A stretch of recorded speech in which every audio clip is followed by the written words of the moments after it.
Estrada. Sa sesyon sa Senado, matindi at walang paligoy-ligoy ang panimula ni Senador Chis Escudero. Anya, kapag nagturo ka ng daliri sa iba, may 3 daliri na nakaturo pabalik sa iyo. Sinabi ng Senador, malinaw ang plano. Gamitin ang testimonya ng ilang dating opisyal ng DPWH upang ibinbin ang pangalan ng mga senador habang tinatakpan ang mga kongresista at mismong si Martin Romualdez. Isang tao lamang, Ginoong Pangulo, ang nasa likod ng script at sarswelang ito. Siya ang dahilan ng kaguluhan, pagkakaaway-away, pagkakawatak-watak na ngayon yumayanig sa ating bayan, maprotektahan lamang ang sarili niya. Ang pangalan niya ay matagal nang bulong-bulungan sa bawat sulok ng bansa, pero ngayon, unti-unti nang sinisigaw ng taong bayan.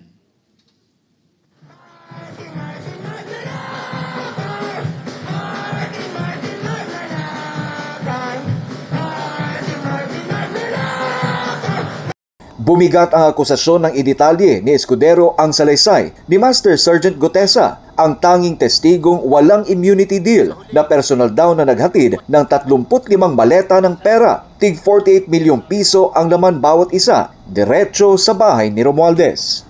Hindi ba't si Sergeant Gutesa lamang ang bukod tanging testigo na walang kinalaman, hindi sangkot sa flood control issue, walang hininging immunity, deal o proteksyon kapalit ng kanyang pagtestigo? Siya ang kauna-unahang nagtestigo na personal na naghatid ng pera sa bahay mismo ni Martin Romualdez. Hindi lang flood control projects ang isinangkot. Binanggit din ni Escudero ang 4 later release funds at ang umunoy ginamit na impeachment complaint laban kay Vice President Sara Duterte.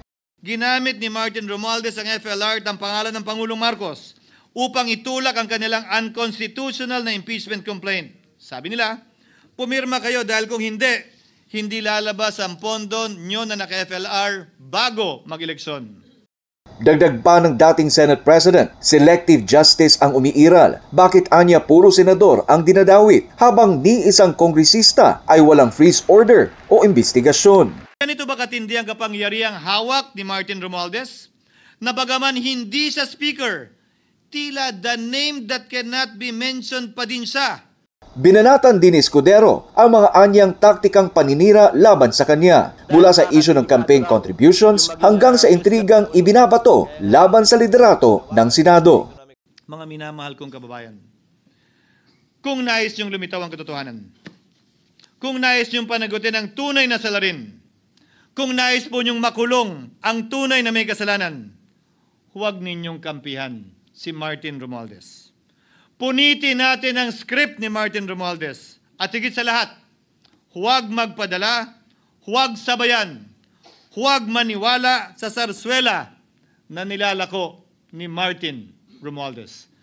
Sa ngayon ay patuloy na nakatutok ang publiko sa mga susunod na hakbang ng Senado sa imbestigasyon sa umano'y katiwalian sa flood control projects. Thank you, Mr. Senate President. Thank you, distinguished Majority Floor Leader. I rise to make a brief manifestation in response to the events of recent days. Ginoong Pangulo, meron po tayong kasabihan sa wikang Pilipino. Kapag nagturo ka ng daliri sa iba, may 3 daliri na nakaturo palagi pabalik sa iyo. Sa mga nakaraang linggo, malinaw na nililihis ang galit ng taong bayan tungkol sa mga ghost at substandard flood control projects mula sa mga totoong may kasalanan patungo sa Senado at sa ilang mga miyembro nito. Tila pilit na ginagawang panakipbutas, ika nga at fall guy, at diversyon ang mga senador palayo sa Kamara at sa mga tunay na may sala. Klarong-klaro po ang script nito. Ipitin ang 3 dating DPWH officials, pakantahin sa kanila, mema banggit lang na senador, habang pinagtatakpan ang mga congressman na tunay nakasabwat nila sa mga lugar na ginagalawan nila. Simple ang patunay dito. Kapanipaniwala ba na wala silang kinausap na kahit isang congressman nakaupo na totoong may hawak ng mga distrito sa lugar na ginalawan nila sa hinaba-haba ng testimonya nila dito o sa Kamara. Banggit sila ng banggit. Name drop sila ng name drop ng pangalan ng senador.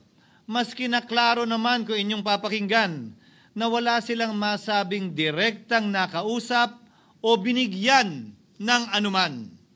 Lahat ito para lamang ipako ang mga senador sa media at sa publiko at ilayo ang atensyon sa Kamara at mga congressman. Bakit nga ba? Dahil tila mas malaking isda, ika nga, mas mataas, mas kilala ang mga senador kumpara sa congressman? Umaasa sila na maiibsan ang galit ng tao sa kanilang mga anomalya ukol sa flood control at tuluyan na silang makakatakas mula sa anumang pananagutan. Isang tao lamang, Ginoong Pangulo, ang nasa likod ng script at sarswelang ito. Siya ang dahilan ng kaguluhan, pagkakaaway-away, pagkakawatak-watak na ngayon yumayanig sa ating bayan, maprotektahan lamang ang sarili niya. Ang pangalan niya ay matagal nang bulong-bulungan sa bawat sulok ng bansa, pero ngayon, unti-unti nang sinisigaw ng taong bayan.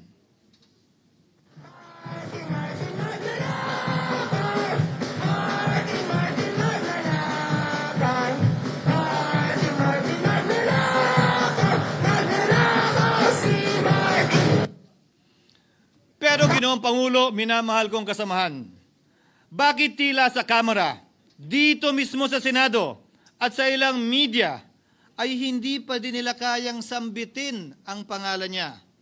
Pues, sasabihin ko, Martin Romualdez. Minsan ang binanggit ng mga diskaya ito mismo dito sa Senado, ang kanyang pangalan. Pero agad itong pinabawi nung humarap sila sa Kamara. Binanggit ni Master Sergeant Gutesa ang kanyang pangalan. Pero ultimo notaryo, natunto nila at pinabawi nila ang pagnotaryo. Buti na lang, huli na't nasabi na niya ang pangalan ni Martin Romualdez na pinanumpaan dito mismo sa ating Blue Ribbon Committee. Hindi ba't si Ginoong Gutesa, hindi ba't si Sergeant Gutesa lamang, ang bukod tanging testigo na walang kinalaman, hindi sangkot sa flood control issue, walang hininging immunity, deal o proteksyon kapalit ng kanyang pagtestigo. Siya ang kauna-unahang nagtestigo na personal na naghatid ng pera sa bahay mismo ni Martin Romualdez. Ang salaysay niya, Ginoong Pangulo, ay kumpirmasyon ng matagal nang isinisiwalat ni Congressman Chanco at Mayor Magalong kung sino ang ulo sa paglilimas sa kaban ng bayan na ating naririnig na rin. 13,803,693 with Congressman Saldico as proponent. For the record, ang binabanggit po nating Representative Elizaldico, siya po yung chairman ng House Appropriations Committee. Wala kaduda-duda yan. Ito nga, hirap na hirap silang banggitin pa yung isa sa mga mastermind nila dyan, si Saldico, hirap na hirap pa silang banggitin. May isa pang mas mataas sa kanya? Hindi naman gagalaw yun kung walang... Siyempre, hindi naman gagalaw yun kung walang pahintulot yung mas mataas sa kanya. Just the House Speaker. Ginoong Pangulo, pahintulutan niyo po ako magkwento ng konti upang patotohanan ang mga salitang ito. Taong 2023 nung tinalaga si Ginoong Kiko Laurel bilang kalihim ng kagawaran ng agrikultura. Bilang suporta sa kanyang mandato, tinanong ko noon ang isang simpleng katanungan sa budget process natin. Bakit mas malaki ang pondo ng flood control kesa sa agrikultura? Why is it that the budget for flood control is bigger than the budget of the Department of Agriculture or the agriculture sector as a whole? The fifth biggest allocation, not even a department, is flood control. And allocating a measly 31 billion for irrigation, for rice. Why? Pagkatapos po noon, tinulungan ko siyang bawasan ng flood control budget at idagdag sa 2024 budget ng Department of Agriculture. Aniya, tumawag daw sa kanya si Congressman Zaldico dahil pinapatanong daw ni Speaker Romualdez, bakit binawasan ang pondo ng flood control? Ngunit wala nang nagawa si Congressman ko dahil sinabi niyang pasayan ng Pangulo. Nung termino ko rin po bilang Pangulo ng Senado, maraming beses po akong tinanong ni Pangulong Bongbong Marcos tungkol sa panukalang budget para sa 2025. Sinabi ko po sa kanya ang buo at tapat na katotohanan para malaman po niya ang tunay na larawan at sitwasyon ng pambansang budget para sa taong yon. Ito marahil, Ginoong Pangulo, minamahal kong kasamahan, ang isa sa mga dahilan kung bakit pinag-utos ng Pangulo ang pag-veto at pag-for late release sa FLR at pag-hold ng malaking bahagi ng budget nila. Marahil, isa rin ito sa mga dahilan kung bakit ninais ng Pangulo na matanggal si Congressman Zaldico bilang chairman ng House Committee on Appropriations dahil sa mga inilahad ko at marahil na-discover din ng Pangulo kaugnay sa 2025 budget. Hindi malayo, Ginoong Pangulo, na naganap din ang mga ito noong 2023, 2024 at mga nauna pang budget kung saan napakaraming ghost at substandard projects ayon kay Secretary Vince Dizon at ayon mismo sa talumpati ng ating kasamahan na si Senator Ping Lacson.